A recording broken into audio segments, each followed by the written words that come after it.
கௌதம் மேனன் இயக்கத்தில் தனுஷ் நடிக்கும் என்னை நோக்கி பாயும் தோட்டா படத்தின் முதல் கட்ட படப்பிடிப்பு முடிந்துள்ளது. எஸ்கேப் ஆர்டிஸ்ட் மதன், தனுஷ் இணைந்து தயாரிக்கும் இந்த படத்திற்கு யுவன் சங்கர் ராஜா இசையமைக்கின்றார். தனுஷிற்கு இந்த படத்தில் 2 தோற்றங்கள்.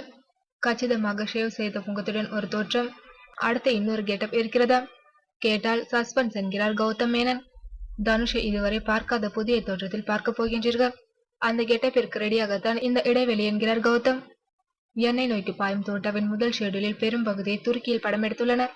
துருக்கியின் பிரமாதமான லொகேஷன்களை பாடல் காட்சிகளுக்கு பயன்படுத்தியிருக்கின்றனர். தற்போது இப்படத்தின் முதற்கட்ட படப்பிடிப்பு முடிந்துள்ளது.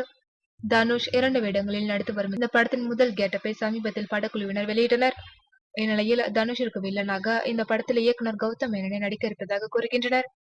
தனுஷிற்கு வில்லனாக நடிக்க பலரிடம் பேச்சுவார்த்தை நடத்தியும் யாரும் எதிர்பார்த்தது போல அமையவில்லை என்றும், அதனால் கௌதம் மேனனை நடிக்கப் போவதாகவும் கூறுகின்றனர். இது குறித்து படக்குழு விரைவில் அதிகாரப்பூர்வமாக அறிவிக்கும் என எதிர்பார்க்கப்படுகிறது.